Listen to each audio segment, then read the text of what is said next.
Emmylou MacCarthy. Welcome to the Wind Down. Hi, thanks for having me. I'm so excited to have you here. I'm so excited to be here. It's such a beautiful space. I love it when you come in because you've always got such this bubbling kind of energy and like it's very contagious. So thank you for making the time to come in. No I know problems. How busy we all are. So the very first question that we ask everyone on this podcast, because it's called the Wind Down, and I'm super keen to hear your answer on this because you are the busiest person I have ever met and you're a hustle queen. How the hell does Emmylou unwind after a busy day or busy week? All right, it depends. It depends what type of busy week I've had. Okay, so if it's a busy week of meetings and work, just in front of the computer, crunching, that hardness. I even make the face, right? And you're making the face while I'm making the face. So you're just in front of the computer and you're really serious. That's a different type of wind down. And I find I need outdoor, like walking, part-time, nature, something, like even a swim or something out. But if it's more of an event kind of thing where I've met a lot of people, lots of flashing lights, filming, glamour, lots of makeup, then it's on the couch, movies. I'm not going anywhere. I'm huddled into my little nest. And self-care, you do a lot of facials at home, right? Yes, I do a lot of facials. Because your skin looks amazing, Oh, by thank the way. you. Glowing. Thank you. She has glowing skin. And so you wind down, but do you have hobbies? Because I've been seeing you on the stories do a bit of kickboxing and boxing action. Yes. So I guess you could say that's a hobby. I never really I always think of that as training or exercise. Yeah. So I have gotten back into the martial arts side of things, and I think that is really good, especially when things are getting super heavy at work or you're feeling that anxiety, you're feeling any type of self-doubt at all. Things can rattle you. You know what it's like? You can walk into your office or walk into your day feeling amazing and then something will happen and you just feel like you're a beginner again. Yeah, something happens and it triggers you, right? And you don't know where that comes from sometimes. Exactly, and you're so unsure. And so I find when you walk into a gym, you are sure about the gym. You are sure that you're going to crack that pad and you're going to work up a sweat and you're going to walk out feeling amazing. You never regret any workout, do you? No. You do feel amazing definitely. afterwards. Yeah. So let's go back because we met. I was trying to work it out the other day. I couldn't remember. How many years ago was it? I think it's at least 3. Oh, I my think it's goodness. at least 3. 3 years. So 3 years ago, I was speaking at a social media event Yep. and you were there and I just remember you because you came straight up to me afterwards and you said, my name's Emmylou and I have a dream and I want to be a TV host. What do I do? Oh my God. And I was like, you go, girl. All right. Do you want to do this? You're like, for real. This is all I want. Like, this is like, I'm ready. I'm so committed. I've got 3 kids, but now it's about me, like I'm ready. And I was like, okay. And then I was like, okay, we've got to get on Instagram. You've got to do the stories. Do you remember that conversation? I 100% remember that conversation. And the first thing you actually said to me, What did I which was say? because I'm exactly how you've described me, so in your, and I remember being so nervous coming up to you. Yeah, because I was like, the Angela Ceberano, oh my God, and I really knew nothing about PR. I didn't actually know how, I guess, how high up in PR you were. Do you know what I mean? Like I didn't really understand any of that. Yeah. All I knew is that, wow, this lady speaks all the time. She has these amazing clients. She has a Chanel handbag. I'd never even seen one in real life before. I know. Remember how we always used to judge success on people's I'd handbags? never seen one before. So I was like, I think that's a Chanel. And it was so funny because you pulled out your little camera and it was amazing. But I went up and I was quite shaky, quite nervous. And I said I wanted to be a TV presenter and you just went, oh, I'm so glad you said that. You have the most beautiful smile and face. It's so warm and friendly and inviting. And that was the first thing you said to me. And it just calmed me down enough. And I still remember blurting all of those things out to you. Like I was looking at you like, and you're going to make all of those dreams come true right now. And then the next thing you said was, you need to get on stories. And I didn't even know what they were, as in Insta stories, should I say. And I didn't know what that was. And you were the first Insta story. Like I clicked on the little circle and I was like, oh, so she talks about her day. Okay. Yeah. But she's, going to these meetings and she's wearing the clothes. And so I took what you said and was like, well, okay, I'm going to the market and I'm cooking dinner. So I'll just talk about that. And it was like, I always talk about you in meetings because I was like, this girl, Emmylou, she came to me and like we had this chat, and I swear everything I said to do, you went away and did everything. And I can't tell you how many people I've consulted to, like, you know, celebrities or people that want to be celebrities, and I'm like, right, here's the plan, here's a beautiful detailed plan, this is what you need to do, and 98% of them don't do it. Yeah.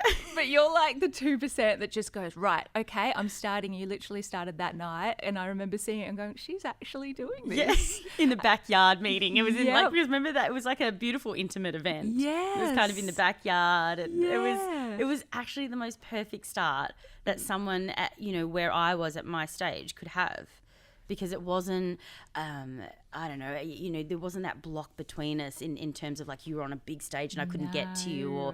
And the things that you told me, for me, seemed really tangible. It's like, oh, I just need to show up. Yeah. I think actually in your talk you said something else about anyone can contribute because we all have phones. We all can get a digital camera pretty easily. We have these platforms to use.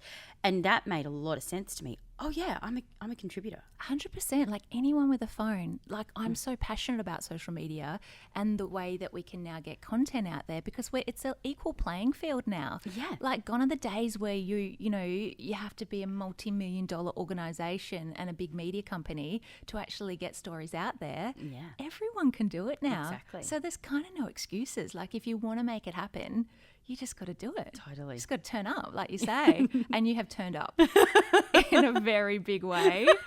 Almost 100,000 followers on Instagram. Every time I look at it, I'm like, there's another 10,000. There's another 10,000. Really? Like It's funny because I don't look very often. You know, I'm a shocker. I do watch my own stories, I must admit, sometimes. And I crack myself up. Like, I crack up, especially if my sister and I are bantering. It's really funny. But I hardly ever look at the bloody numbers. And someone had just told me the other day, you're at almost 100,000. I was like, Jesus, I need to have a party. I was going to say, because you are known for your parties that you throw. They are always epic and huge. Yes. What is the plan when you hit 100,000? It's funny, you know, as the community grows, I can't help but value and appreciate and show gratitude to the ones that started from the very start. Do you know what I mean? And so I'm trying to work out how I can welcome all of this, the larger community that's coming in now, but also really say, hey guys, thanks to you. Thank you for still following me now. Thank you for being a part of this and being happy for me. And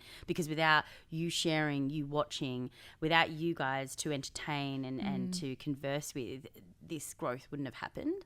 So part of me wants to have a big, massive party, and then another part of me wants to have a really intimate kind of a night with Emmylou. Meaningful. Yeah, and so I know that those ones who have been there from the beginning will really want to come to that. Do you know what I mean? And make it kind of tangible for them.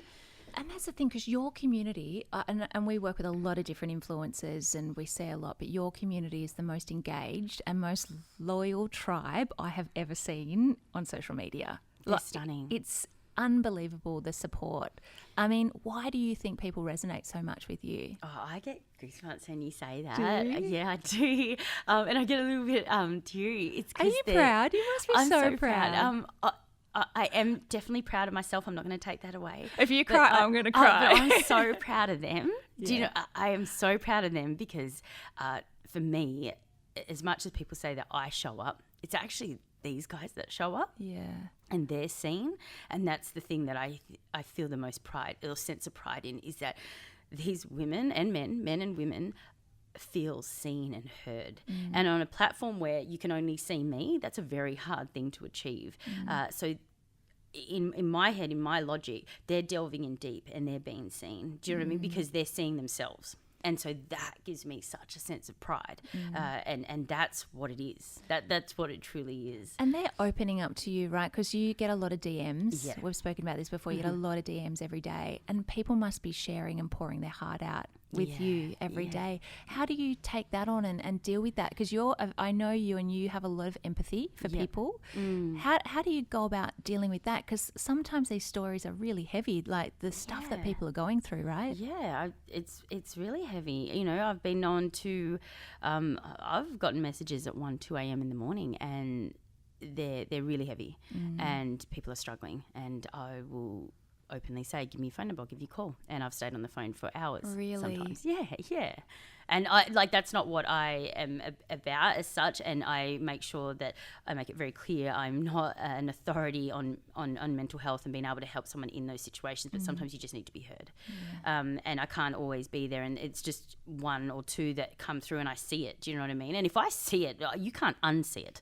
And I would never, I could never ignore that. Yeah. So it can be really dark and really heavy. But at the same time, I feel because the stories have so much light and shade that there is something in there for everybody, you know, and as much as I'm reading all of these hundreds of DMs and they're coming through, that affects the content that I'm putting out. It doesn't mean that, if someone is having a down day or talking about cancer, I'll directly talk about that as such, but it'll come out. Do you know what I mean? And that's the nature of the platform. Well, for me it is. That's the nature of Emmylou Loves. Yeah. Is you take it all in, it filters through, and then these are the conversations that get started. Yeah. And I have with my community on stories, and so every single one of them is being heard at some point. Might not be straight away, but it's there. Yeah. Wow. I mean, you give so much to this community. Like you do. Like you start talking about them and you tear up, like you're so invested and you give so much. 100%. Do you ever keep anything just for Lou? Like, a lot now. Do you? Yeah. It's it's been a hard few months, and the I've seen the trolling firsthand and how damaging that can be to my own mental health, and also, having a family to protect. So things have had to change in the last few months, especially towards the end of last year, and now things have changed, and I do keep a lot to myself. It doesn't mean that I can't share so much still with the community, but it's about understanding that my home and my family are the priority, and making sure that whatever is happening out here in social media land does not infiltrate my beautiful home and my family and my kids, because that's number one for me. So there's just this, it's kind of almost an invisible line in the sand for me that I understand, a boundary that you won't be able to cross. It doesn't actually change the amount of sharing. It's just something that I have intentionally put up in my own space. You kind of have to create that bubble for yourself, don't you? Yeah. And I think we're all trying to still work that out. I mean, social media, really, it's still quite new in the scheme of things, and we're still trying to work it out of how we can incorporate it best for our lives. And there's so many positive things to social media, and you and I love social media. I mean, it's a massive platform, and we're businesswomen at the end of the day, and I love sharing stories and I love connecting with people. It's why I got into PR in the first place, right? But there's also such a negative side of social media, and I think anyone that puts themselves out there, I know I've experienced this, especially on YouTube. When I put myself out there, there's trolls, there's haters, If Phil and I have had terrible messages that come through, and you're like, whoa, what's your experience been with trolls, and how have you kind of dealt with that? Yeah, oh goodness. When you first get it, when you first come across it, and I was really naive to it. I didn't even realise that it was a thing, honestly, until about 2.5 years in. So it's only been this last 12 months that I've realised that this can be really impactful. So when you first deal with it, for me, I was debilitated. I was shaking. I could barely show up on stories. I don't know why. It just felt like a slap in the face. I was constantly hot and red, and I would feel panic, and anxiety in my fingertips and feet, and it was just awful. And I think that's okay, because a lot of people say, don't worry about it. And no, you have to let that wave of humiliation and hurt, and you do feel like you've been, I wouldn't say deceived, but there's something about it that you go, oh, you've broken my trust with my audience, because there's someone actually out there watching me right now, hating me. No matter what I say, they just hate me, and it won't change. And as humans, we want to be loved. We want to be liked. And even if that particular person hating on us is not our people, it doesn't matter. It still hurts. It still hurts. We're human. And that's the thing, like Phil always says, it's just a sign. It's a sign of success. And it is a sign of success, because if you put yourself out there, you're going to polarize people. Otherwise, you're vanilla, and everyone hates you for being vanilla. Like it's such a hard line to kind of it's a hard line to walk sometimes with the trolls. But is there anything that you've got like non-negotiables with now that you're like, right, no, I won't tolerate this? Because I've seen you on the stories and I love how you address them. Yeah. Like you talk to them on your stories. You're like, yeah. Right. On a live, I'll talk to them. Yeah. And there'll be times where I do block them because what I don't like is, and I guess that going back to that non-negotiables is, it's when it starts to actively infiltrate everybody else that's on the live, because what you see, I mean, my tagline is confidence is contagious, right? Yeah. I have an infectious personality. My bubbliness, can turn anyone's day around. That's great. But so can hate, and so can a troll on a live. And you watch from all these smiley emojis, so happy that I've shown up on a live, I'm about to cook something, everyone's really happy. You get one troll on there and everybody is onto them. They've forgotten about the happy message that's happening over here, and hundreds of people are focused on one person and hating on that particular person. And that's where I just go, right, we've got to block them, because everybody is just on them. And that is where we're spreading hate again. Yeah. So I will talk to them flat out. And then the other day we had one where I said, God, guys, let's not like go crazy on her, just leave her, because your tribe have your back, and then they go after them. Yeah, and they will leave that live feeling edgy, feeling annoyed, because they've hurt someone that they care about, and that's the thing. And so when I care about my community, and then that troll is hurting my community, and then I get off that live feeling edgy, and then what do we do when we're edgy and we're frustrated? We take it out on the ones that we love. Yeah. And so all of a sudden there's just this ripple effect of hate going on. So that's why I block them quickly into a live. Yeah. Other times I feel like I can handle it, and I will talk to them. Yeah. And I'll also say to the rest of the community, imagine that person just for a second. How sad their life must be. Sometimes it's sad, but other times, they actually, hate equals love for them. And they, I've had it. I have been with those horrible guys that treat me like shit, and I in my head think they like me. Because we're weird, and so sometimes that's they're still stuck in that phase, and so there's that compassion to be had there, but also that lesson to be learnt, how far we've come to realize that no, that doesn't equate to love. Yeah, wow, it's such a deep topic, and I imagine, especially, I mean, you've got 3 beautiful kids. They're so gorgeous. Yes. They are the cutest kids. Does it worry you for them? Because they see mum on social media all the time. Are they, because I've got a nephew, he's 6, and he is addicted to the screens. Like, if we take that away, it's just full on meltdown. Like, he can't cope. We're slowly trying to get him off it, and but far out, it's full on. And I find it really hard because I'm on my phone all the time. Yeah. And he's like, but Auntie Ange, you're always on your phone. I'm like, I'm working. You're 6. Listen to your auntie. It's really hard to tell him what to do when I'm always on my phone. Do you find that with your kids as well? Are they want to be on their phone? They do want to be on the phone. They want to watch YouTube more than anything. So my youngest likes the phone, but apart from that, the other 2 aren't so bad. But it's YouTube that we have to kind of have a bit of a boundary line, and we say, okay, 2 episodes and then you're off. They're obsessed with it. Oh, they love it. They absolutely love it. Yeah. And what I just try and remind them is like, hey, don't you want to be that person doing the gymnastics instead of just watching it?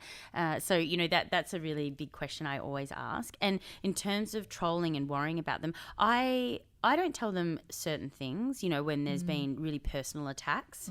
And just from recently, we've had some really full-on trolling that's probably gone to the next level. Well, I've had to hire outside services to double-check that my family is safe, which was incredibly scary. That stuff I wouldn't share with them, but what I do share with them is some of the online hate. I don't show them, but I say, today someone called mummy fat online.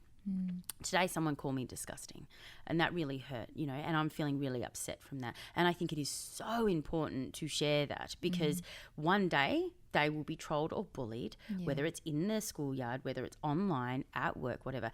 And they have to understand, and this is what scares me the most, is that there are other ways out. You are going to feel hurt, you are going to feel pain. That doesn't mean you end it there. And that's, because we're in this epidemic where people feel like there's no way out. And you know how much of an advocate for suicide and mental health, or not an advocate for suicide. I'm a suicide survivor. So for me, it's really important to make sure that people understand, or humans understand, there's a way out all the time.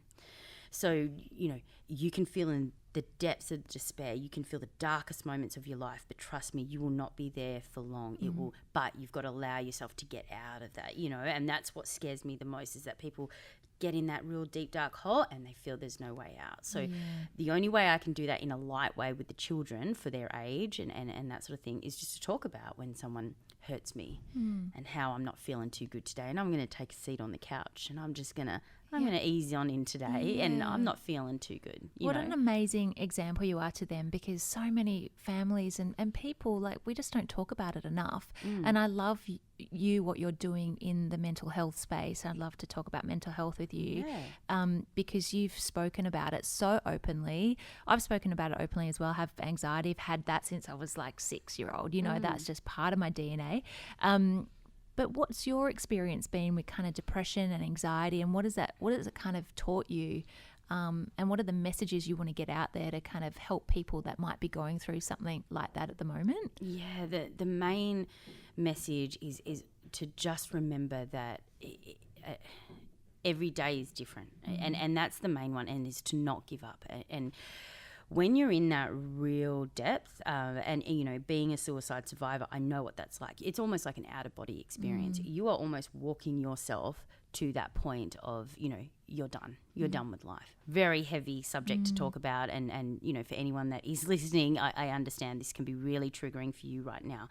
And understand I have been there, and there's not much you can do at that point. But that's why I like to talk about triggers and as in not triggers, circuit breakers. Yep. Just to break that circuit of that moment to get you to the next day, and then the next day. And you might need props and support for months, and it is okay. I have needed props, outside services. I have needed stuff for months on end, but it will change. But don't ever feel pride in reaching out, and feel pride in going, hey, I needed props for 9 months. I needed several different services to come in and help me get from day to day to day for almost a year. But you know what? That year's gone, and I can see it, and I'm behind it, and I'm moving forward.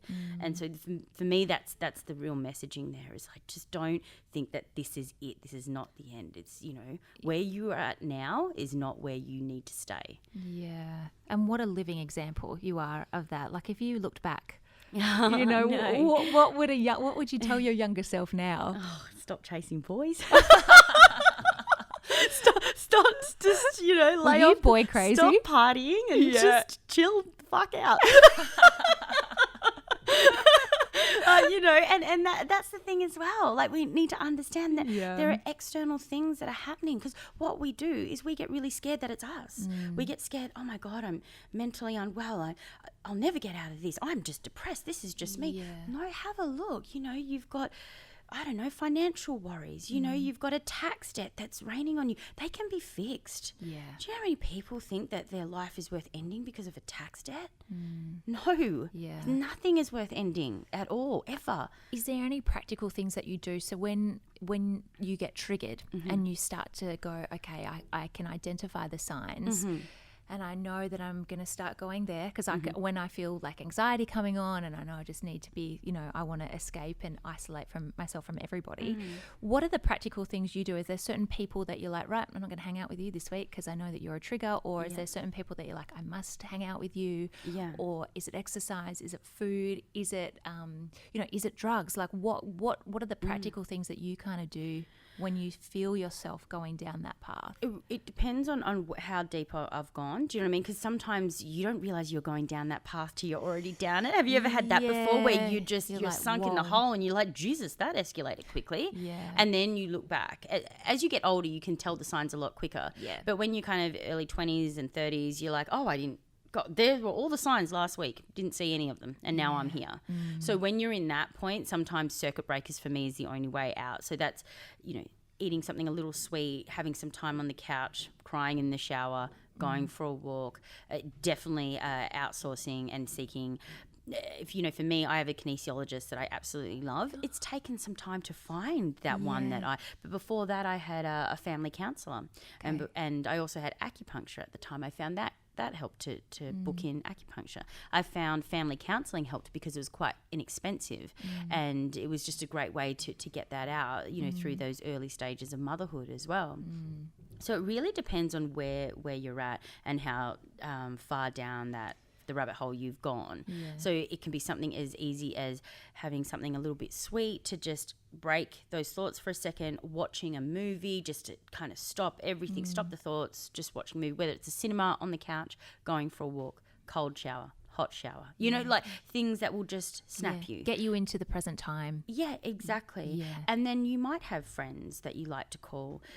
For me, I've never been someone who will call a friend as such. I will definitely more outsource, not a stranger, but someone that I'm just paying for a service. I find that, or even ringing the hotlines. I've rung Beyond Blue. Have you? Oh, God, yeah. It was just the moment. Within that moment, you've called, you've done something about it. You've taken up, right, I'm just going to call. You might hang up and you might still be crying, and then maybe you have to go for a walk. Or maybe you have to watch the movie, but you've done something. You're getting proactive with it. Yeah, and I, you know, those hotlines are there for a reason, and they're amazing. And those people on the other end of the phone, they're there because they want to be there. That's what's so remarkable about those hotlines as well, right? They just want to help. They want to help, and so you might not have found it helpful in that moment right at that time, but you've just spoken to someone that knows nothing about you, and you just get it all out.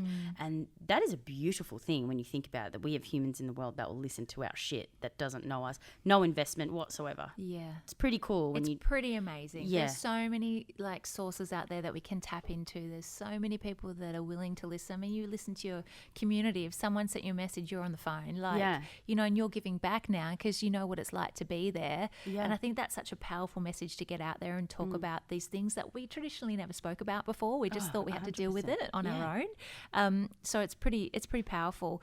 Now, you are the busiest woman that I think I know. I watch your stories and I am exhausted because I get to your stories and they're like the tiny, tiny little lines. I know, like 1,000 of them.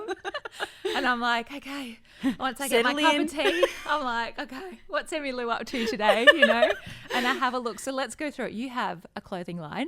Yes. A beautiful, amazing clothing line. Thank you. You've got a cookbook coming out. Yes.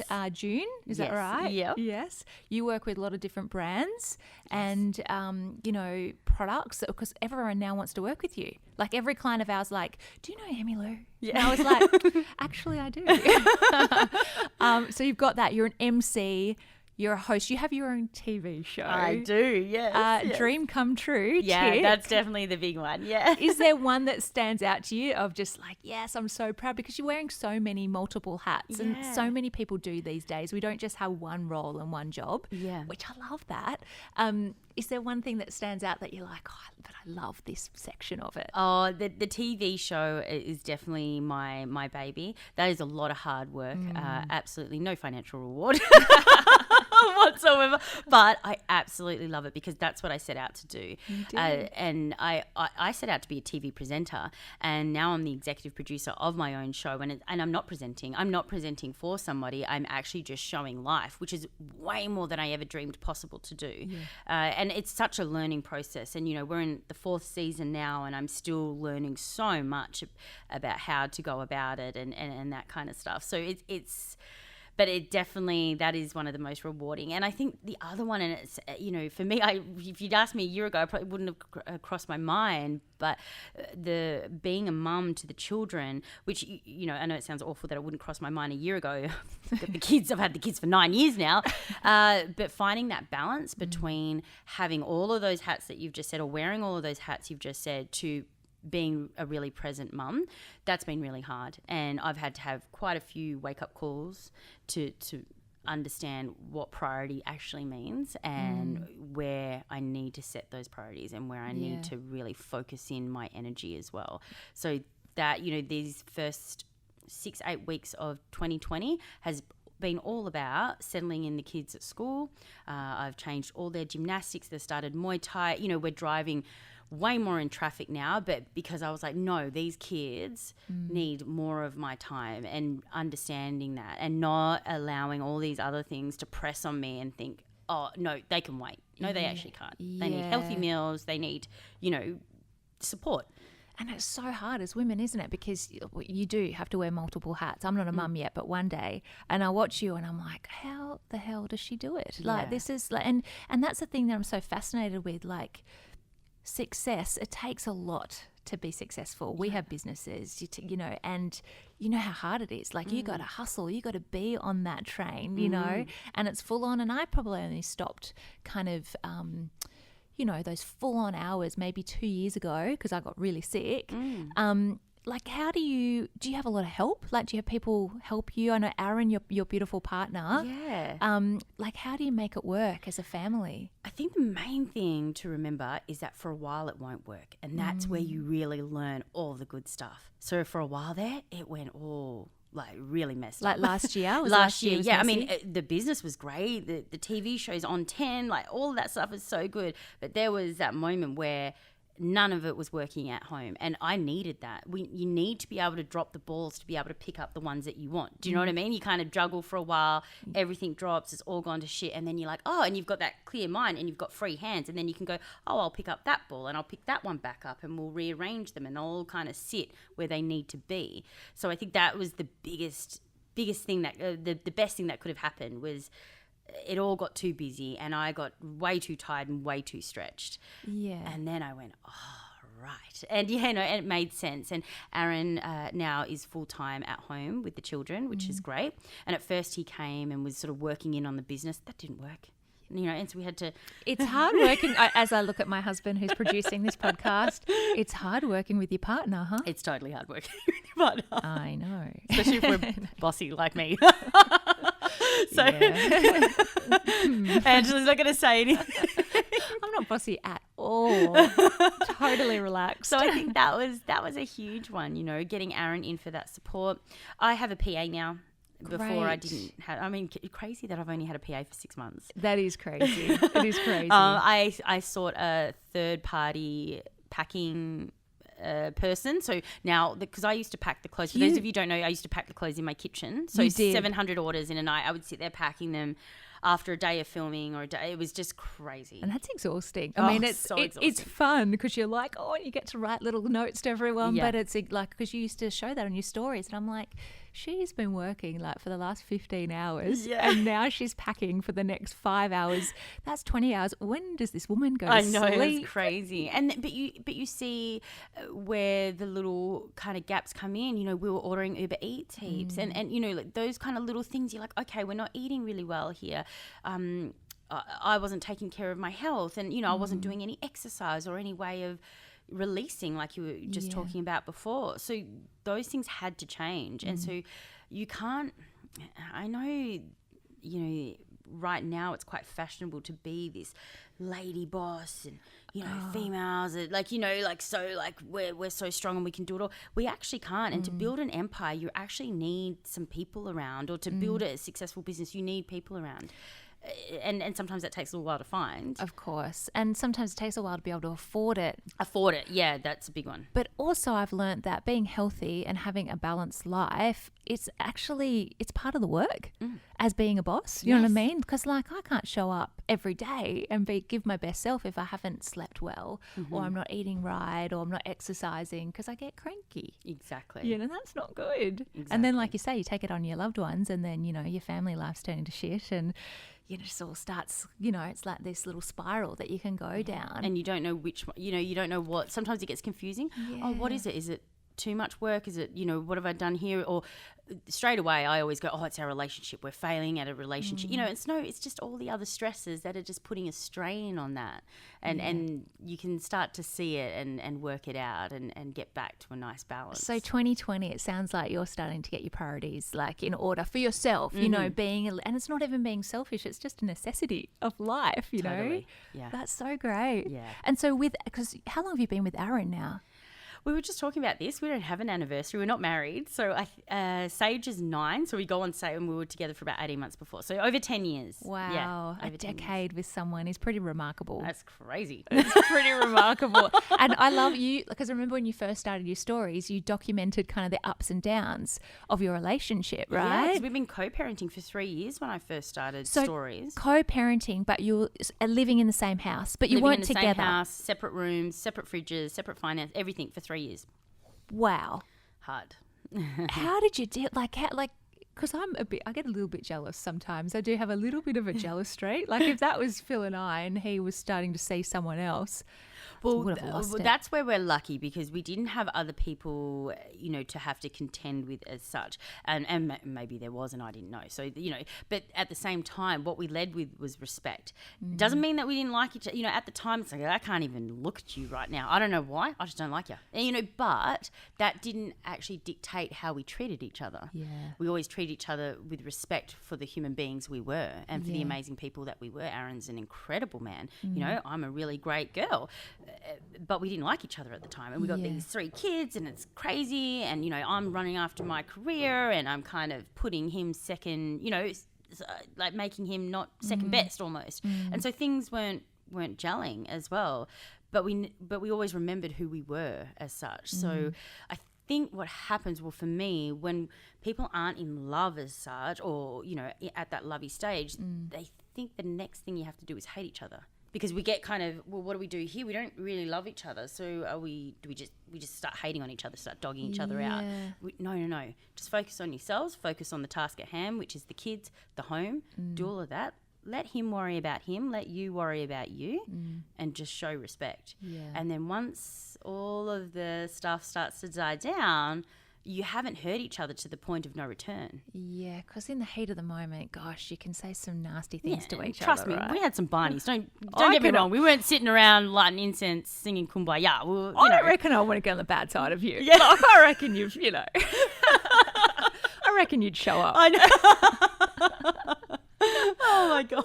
But what makes it work now? Like, do you have like date night? Do you have to get really creative? Because I know with like Phil and I, we have to really focus because the moment we go out for dinner, within 5 minutes, we just start talking about work because we work together. That's really hard. It's really hard. I'm like, what else is there to talk about? Well, last year we tried date night and we always just ended up at the movies tired. It was the end of the day. You're just so tired. The end of the week. You can't be bothered. Movie, you don't even talk. Or I was really bad for a while there. We'd go on date night and I would be on my phone. And that was bad. I'll put my hand in that. It was not cool. It's not cool. Now we try and do date days. And we sort of discovered this late last year where we had to just do some shopping during the day while the kids were being babysat. We had so much more energy. We had so much more fun. We did what we had to do together as a team, but then we got to have a dinner afterwards or an early dinner afterwards. Felt amazing. So we've been doing more of that. Or even, we go to the rec centre and do a few laps in the pool, and then go to the crappy old spa at the rec centre for $6 and sit in there and have a chat for a second, and that's cool. And just grab a coffee. Sometimes just the simple things. Like I just love going grocery shopping. Same. I love going to Coles. Aaron's not into it as much though. So I say, do you want to go to Coles? And he goes, no, I don't. I love going with Phil. Like I love just doing the mundane because I feel like we never get to do normal things. I'm like, this is so fun. I'm so a bit of a loser like that. But I want to talk to you about body confidence because you went on a tour called Confidence is Contagious. Yes. And you inspired so many women that went and attended your events because I heard about it. And I'm like, how do you get to that point of being so confident, especially within your own skin? Because your photo shoots, and maybe for YouTube, we might put up some of the photos, but let's just paint the scene. You get into your bikini, you strip off, you get your kit off, and you are very comfortable to do a photo shoot like in Burke Street in the middle of the city, walking around, and you're like killing it. Well, it's a funny one. I can't walk around my house in my underwear and feel comfortable. Like how the hell? What are some tips for being confident in your own skin? Oh, if you want some quick tips, I think you can start with something really simple. If you're not confident, say just bathers. We'll just talk bathers, full piece. If you're not confident in that, right? Already I'm getting anxiety. Really? Yeah. Then do simple things that make you feel confident. Whether it's using fake tan, use it. Do you know what I mean? Whether it's, having a caftan on. Love that a caftan. Feels beautiful, like caftan with your bathers. That feels gorgeous. Whether it's you actually put on a red lip before you go out to the resort pool or to the beach. If you have to do that, do that. It's actually okay to put in a bit of extra effort to feel confident. You don't. A lot of people think that being confident in your own skin means completely barefaced, and it doesn't have to be that. You can actually slap on a bit of makeup if that's your thing, or a caftan, or even wearing wedges. A heel will shift your body and stick your butt out, and that kind of stuff can help. And then the more, I guess, back to basic ones. When you're not feeling confident in your body as such, then just start to think about who you are, because you know what, you're more than your body. Think about, I really like the way I smile and it makes other people smile. I really like the way I crack jokes, when I watch Friends or something like that. It can be really simple things to do with your personality. I like the way that I multitask. I like the way that I work. I like the way that I cook in the kitchen.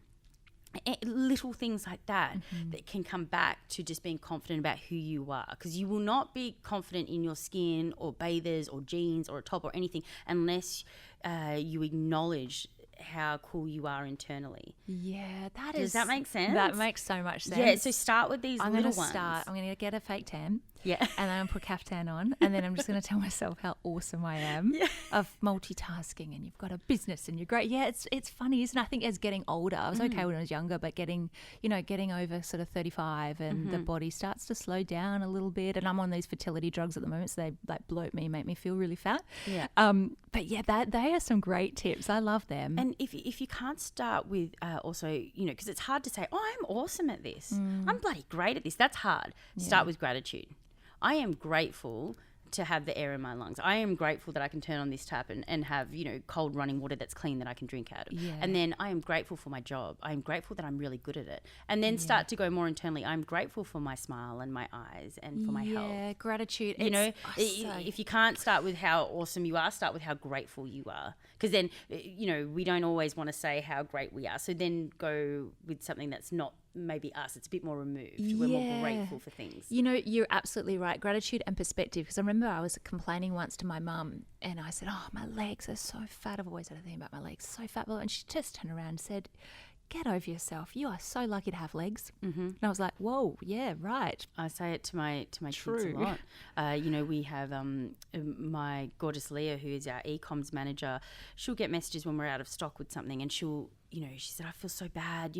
This lady missed out on this dress, and she sent me this email, and she said how shattered she is and disappointed, and she's really upset. And I said, I understand, and her disappointment is valid, but at the same time, being shattered, losing a child is what would shatter me. Do you know, something, a health issue would leave me scared and worried and upset, or losing a loved one.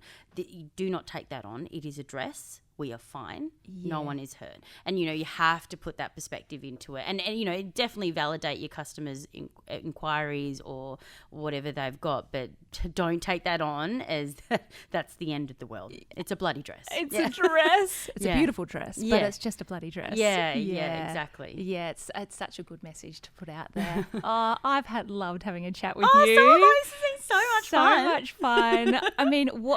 What is next for Emmylou? Like, what is there to do? You've done so much. There's still so much to do. My goodness, so much to do. This year is all about getting that support. So probably getting management this year, which will be really amazing. And you know how long I've gone without talent management, and that's a big call. So I feel like I've taken myself as far as I can go right now. So it's about getting that external help, like we said. Yes. We've got a New York shopping trip at the end of the year, which I'm very excited about. That looks awesome. It's insane. So tickets still available? Because you do sell out very quickly. Well, I mean, this is obviously a big trip, and so people do need to get organised. So there's still, but we've had, I think, 10 register so far, which is amazing. It's only been online for 2 days, and it's a trip of a lifetime to New York, shopping, all that kind of stuff at the end of the year. Thanksgiving parade. I'm hosting it all, so I'm there, and we take you to the Black Friday sales. And my gosh, that is a trip of a lifetime. So cool. Yep. And then we've got season 4 of Emmylou Loves. We've got the cookbook. For me, I'm taking the kids to school holidays. We're going to try and find somewhere amazing that's been affected by the fires. So East Gippsland or somewhere in New South Wales, and we're going to really try to get out and see Australia and really show that. So, as much as I'm going to New York at the end of the year, I really want to showcase our beautiful country and support all of our gorgeous men and women that have been affected by the fires as well. Absolutely. So a lot of travel just around the place, like weekend stuff. And family time. I love love so much that. family time. Oh, you just seem so balanced, and it sounds like you're getting the balance right, which is so important. Yeah. Thank you so much. You're so welcome. Thank you. Thank you.